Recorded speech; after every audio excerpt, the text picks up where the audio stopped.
Hello, আসসালামু আলাইকুম। আমি আর্কিটেক্ট মাহমুদুল হাসান। আজকে কয়েকটা বিষয় নিয়ে কথা বলার জন্য মূলত ভিডিওটা করা। আজকের ভিডিওর টপিকটা হচ্ছে বর্তমান প্রেক্ষাপটের সাথে আমাদের আর্কিটেকচারাল কিছু কাজের বিষয় নিয়ে আলোচনা করে। তার মধ্যে খুব মুখ্য একটা জিনিস হচ্ছে ভিজুয়ালাইজেশন। তো আমি এখানে কয়েকটা প্রশ্ন নোট করলাম। তার মধ্যে ১ম প্রশ্নটা হচ্ছে ভিজুয়ালাইজেশন কি? এটা কি সবাই শিখতে পারে? এরকম একটা প্রশ্ন আমার হচ্ছে ১ নাম্বার প্রশ্ন।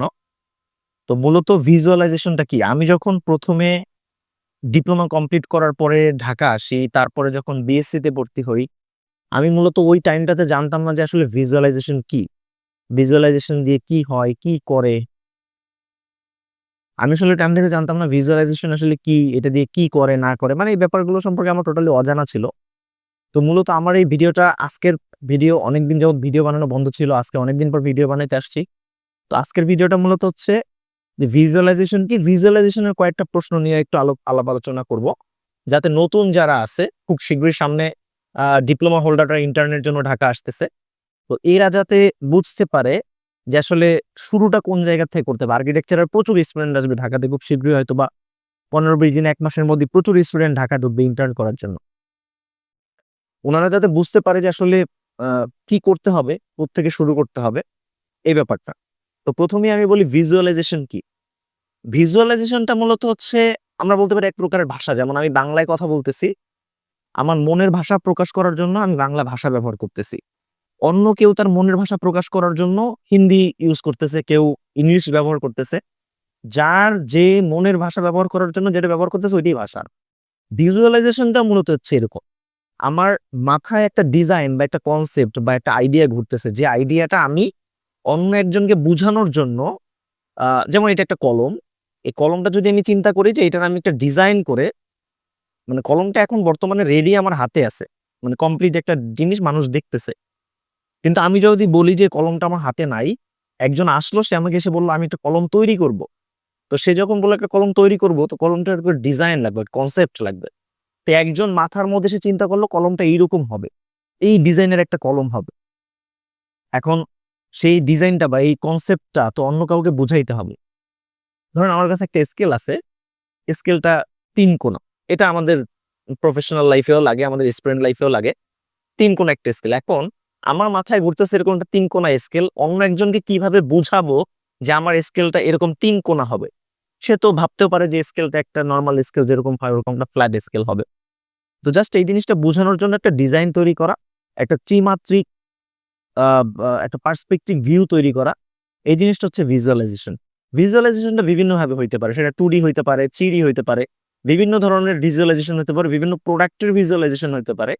আমি যেহেতু একজন আর্কিটেক্ট, ভিজুয়ালাইজেশন বলতে আমি বুঝি হচ্ছে বিভিন্ন ধরনের আর্কিটেকচারের মডেল, প্ল্যানিং, রেন্ডারিং মানে বিল্ডিং রিলেটেড যেকোনো ধরনের কাজ, ইন্টেরিয়র হইতে পারে, এক্সটেরিয়র হইতে পারে। আ অভ্যন্তরীণ এবং হচ্ছে মানে বাহ্যিক যে ব্যাপারটা, ২ টার যেকোনো জিনিস হইতে পারে।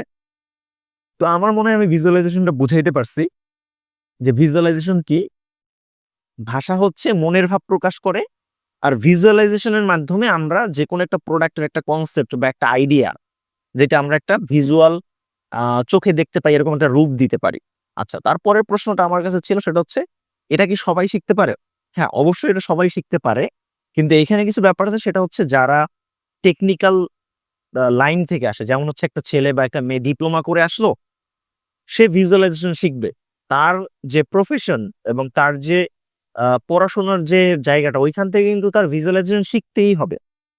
এখন একটা ছেলে বা একটা মেয়ে সে ইন্টার করলো, অনার্স কমপ্লিট করলো, তার জব হচ্ছে না। সে কি ভিজুয়ালাইজেশন শিখে জব করতে পারবে কিনা? হ্যাঁ, অবশ্যই সে পারবে। তার জন্য যদিও বা একটু জিনিসটা কঠিন হয়ে যাবে। মানে তার জন্য। শেখা সহজ, কিন্তু আসলে ভিজুয়ালাইজেশন বলতে তো শুধু ভিজুয়ালাইজেশন না। এর মধ্যে তার কারিগরি যে জ্ঞানটা, একটা ছেলে ৪ বছরের একটা কোর্স কমপ্লিট করার পরে সে ভিজুয়ালাইজেশন শিখতেছে।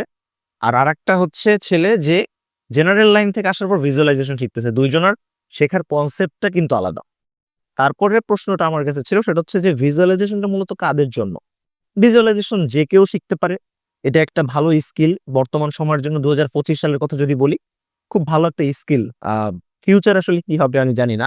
কারণ বর্তমানে এআই খুব বড় আকারে চারদিক ছড়ায় দিতেছে। তারপর হচ্ছে কেন শিখবেন ভিজুয়ালাইজেশন। ভিজুয়ালাইজেশন শেখার জন্য সবথেকে বড় যে পার্ট মানে কেন শিখবেন? আপনার মনে যদি কোনো মানে একটা জিনিস ক্রিয়েটিভ মানুষ। আপনার ধরেন এই স্কেলটা আপনি বানাবেন বা এই স্কেলটা আপনি প্রকাশ করতে চাচ্ছেন মানুষের কাছে প্রকাশ করতে চাচ্ছেন যে এরকম একটা স্কেল হইতে পারে। এই প্রোডাক্টটা বানানোর জন্য কিন্তু আপনাকে ১ম এ যেকোনো একটা ফ্যাক্টরিতে যাইতে হবে, ওখানে একটা প্রোডাক্ট বানাইতে হবে। আপনার কিন্তু একটা খরচ। জিনিসটা বাস্তবে দেখতে কেমন হচ্ছে আপনি জানেন না।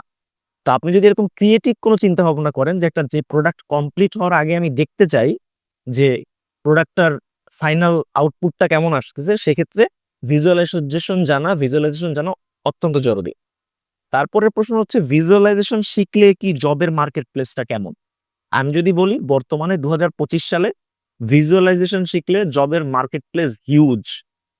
ইন্টেরিয়র বলেন, এক্সটেরিয়র বলেন মানে আর্কিটেকচারাল সেক্টরে মানে বাংলাদেশের প্রেক্ষাপটে যদি বলি 80 থেকে 85% জব ভিজুয়ালাইজেশনের জব আর্কিটেকচারাল সেক্টরে আছে। প্রচুর পরিমাণে জবের ভ্যাকেন্সি আছে কিন্তু ওই অনুযায়ী আমাদের স্কিল পিপল নাই। মানে যোগ্য মানুষ নাই কাজ করার মতো, কিন্তু প্রচুর কাজ আছে এই সেক্টরে।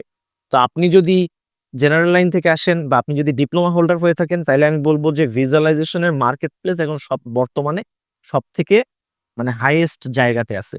তো আমার ৪ টা প্রশ্নের উত্তরই আমি দিলাম। ভিজুয়ালাইজেশন কি আমার মনে হয় বুঝতে পারছেন যে ভিজুয়ালাইজেশন হচ্ছে আপনার মনের ভাষাটাকে প্রকাশ করা। কাদের জন্য? এটা যে কেউ শিখতে পারে। এটা আহামরি এমন জটিল কোনো কিছু না যে সে শিখতে পারবে, আমি পারব না। আমার পড়াশোনা করছি জেনারেল লাইনে এইজন্য আমি শিখতে পারব না। এই ধরনের কোনো ইয়ে নাই। কেন শিখবেন ভিজুয়ালাইজেশন? নিজের মনের ক্রিয়েটিভ যে আইডিয়া, এই আইডিয়াটা প্রকাশ করার জন্য ভিজুয়ালাইজেশন শিখবেন।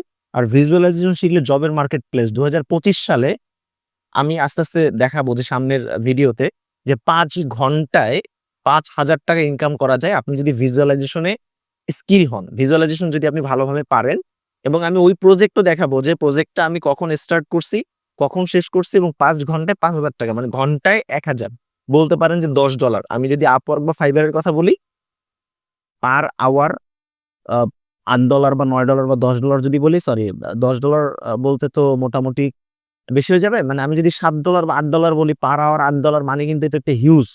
আপনি যদি ৫ ঘন্টায় ৳৫,০০০ ইনকাম করেন, এটা আমি বলতে পারি যে হিউজ। যদিও বা সারাদিনের যদি ১২ ঘন্টা হিসাব করেন যে ১২ ঘন্টায় ১২,০০০ এইটা না। আপনি সারাদিনের মধ্যে কাজই করলেন ওই ৫ ঘন্টা অথবা ৩ দিনের মধ্যে আপনার কাজই আসলো একটা। যেটা ৫ ঘন্টায় আপনি শেষ করলেন ৳৫,০০০। তো আজকে আমার কাছে মনে হয় যে ৪ টা প্রশ্নের উত্তরই আপনারা বুঝতে পারছেন। আজকের মতো এই পর্যন্তই। আল্লাহ